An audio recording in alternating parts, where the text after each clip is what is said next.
Hi hello வணக்கம். நான் உங்கள் Divya Bharathi 12th AD Bharathi higher secondary school Rettipatti. இன்றைக்கி நம்ம நட்பு உறவு அப்படின்ற இந்த தலைப்பை பற்றி தாங்க பார்க்க போகிறோம். நட்பு உறவு ரெண்டுமே மனிதனோட வாழ்க்கையில் முக்கிய பங்கு தான் வகிக்குது. ஆனால் இவ ரெண்டுக்கும் இடையில் சில வேறுபாடு இருக்குது. உறவு அப்படின்னா பிறவியிலேயே உருவாகும் ஒன்று, இரத்த சம்பந்தம், திருமண சம்பந்தம் போன்றவற்றால் உண்டாகிறது. தாத்தா, பாட்டி, தாய், தந்தை, மகன், மகள், அண்ணன், தங்கை, மாமா, மருமகன் போன்றவை எல்லாம் உறவுகள். விருப்பம் என்பதை கடந்து பிறந்ததுக்கே உரிய பிணைப்பு. நட்பு மனிதர்களின் விருப்பம், மனம், ஒத்துழைப்பு ஆகியவற்றின் அடிப்படையில் உருவாகும் பிணைப்பு. பிறவியால் வருவதல்ல, தேர்ந்தெடுக்கப்பட்டு வளர்க்கப்படும் ஒன்று.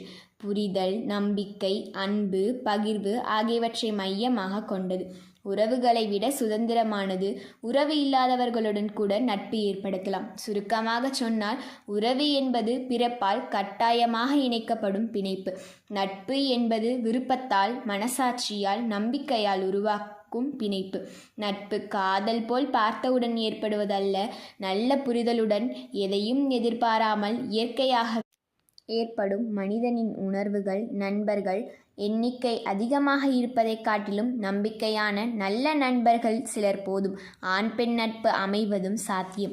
காதலின்றி புரிதலுடன் இல்ல, பிளாட்டோனிக் ஃப்ரெண்ட்ஷிப் என்பார்களே அது. நண்பரின் நலம் சார்ந்த சிந்தனைகள் நட்பில் ஏற்படும். எந்த நேரத்திலும் கை கொடுக்கும். சில நேரங்களில் நட்பு உறவாக மாறவும் வாய்ப்பு உள்ளது. நம்பி எதையும் பகிர்ந்து கொள்ள முடியும். தோள் கொடுக்க தோழனும் தோள் சாய தோழியும் கிடைத்தால் அவர்கள் கூட தாய் தந்தையே. நட்பு எப்போதுமே வித்தியாசமானது. சில பொழுதுகளில் அழுத நாட்களை எண்ணி சிரிக்க வைக்கும். சில நேரங்களில் சிரித்த நாட்களை எண்ணி அழ வைக்கும். உறவு இரத்த சம்பந்தமான பிணைப்பு.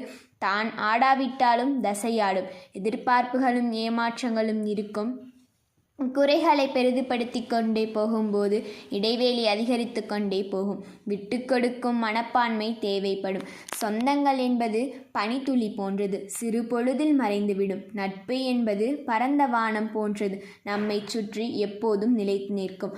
உறவு பிறப்பால் வரும் பந்தம், பிணையால் நம்மை சுற்றி நிற்கும் சுவர். இரத்தம் சொல்கிறது நீ எனதென்று, விடா கயிறாய் கட்டி கொள்கிறது உறவு. நட்பு மனம் விரும்பி மலரும் மலர், நம்பிக்கை நெய்யும் நிலையான வலை. இனிய சொல், பாசமிகு செயல், இதயம் சேர்ந்து அமைக்கும் உலகம். ஒரு நல்ல நட்புக்கும் உறவுக்கும் உணர்வுகளுக்கு மதிப்பளிப்பதன் மூலம் அது நீடிக்கும். உறவையும் நட்பையும் என்றென்றும் கைவிடாமல் இறுக பற்றி கொள்வதே நல்லது. அது நமக்கான வரம்.